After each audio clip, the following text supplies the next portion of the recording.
Sir, இந்த தாக்குதலுக்கு பின்னாடி தீவிரவாதிகள் இருக்காங்க அப்படின்னு சொல்லி வந்திருக்கு. அது எந்த அமைப்பு இருக்கு?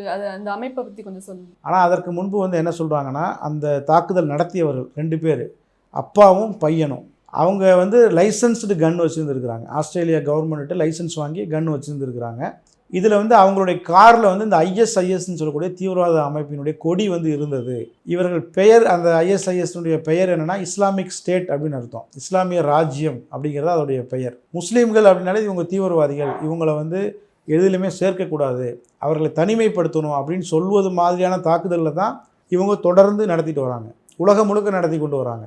இந்த ஐஎஸ்ஐஎஸ் அமைப்பை ஒழிக்கணும், வீழ்த்தணுங்கிறதுக்காக பல முஸ்லீம் நாடுகள் தங்கள் இராணுவத்துக்கு ஃபண்டு கொடுத்து அவர்களை இயக்கிட்டு வராங்க. இவங்க ஒரு பக்கம் முஸ்லீம் பெயரோடு இவங்க இயங்கினாலும் இவர்கள் செய்யக்கூடிய எல்லா விஷயமும் முஸ்லீம்களுக்கு எதிரான விஷயங்கள் தான் இவங்க செய்கிறாங்க. முஸ்லீம்களை சர்வதேச சமூகத்திலிருந்து தனிமைப்படுத்துவதற்கு என்னெல்லாம் செய்யணுமோ அதையெல்லாம் தான் இவங்க செய்கிறாங்க. இப்போ என்ன கேள்வி வருது அப்படின்னா, இவர்கள் முஸ்லீம்கள் தானா, இந்த ஐஎஸ்ஐஎஸ் அப்படிங்கிறவங்க உண்மையாக முஸ்லீம் தானா அப்படிங்கிற கேள்வியை தொடர்ந்து எழுப்பப்பட்டு வருது.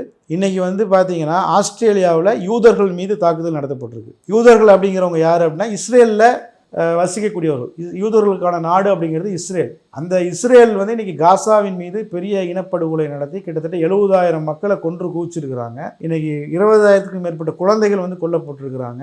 இது அனைத்தையும் தினமும் இப்போது வரைக்கும் அந்த காசாவின் மீது இஸ்ரேல் தொடர்ந்து தாக்குதல் நடத்தி கொண்டே வராங்க. அப்படி இருக்கும்போது உலக அளவில் இஸ்ரேலை புறக்கணிக்கக்கூடிய வேலைகள் ரொம்ப தீவிரமாக நடந்துட்டு இருக்கு. இன்றைக்கி இஸ்ரேல் டீமை யாரும் விளையாட்டில் சேர்க்கறது இல்லை. இஸ்ரேலினுடைய பிளேயர்ஸ் போனாங்க அப்படின்னா அந்த நிகழ்ச்சியை ரத்து பண்ணிடுறாங்க. அதில் விருதுகளை திருப்பி கொடுக்குறாங்க.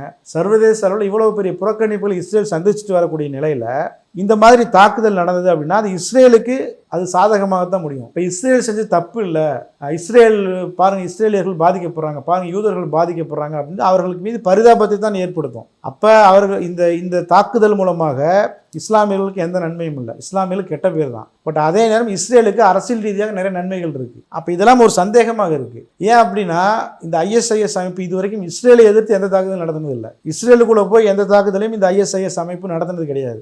இஸ்ரேலுக்கு எதிராக யார் இருக்கிறாங்களோ அவங்களை தான் இந்த ஐஎஸ்ஐஎஸ் அமைப்பு தாக்குகிறாங்க. அப்போ இந்த ஐஎஸ்ஐஎஸ் அமைப்பு பின்னால் யார் இருக்கிறா? இஸ்ரேல் இருக்குதா, அமெரிக்கா இருக்குதா அப்படிங்கிற சந்தேகம் தொடர்ந்து இருக்குது. தொடர்ந்து அந்த கேள்விகள் தொடர்ந்து எழுப்பப்பட்டே வருது.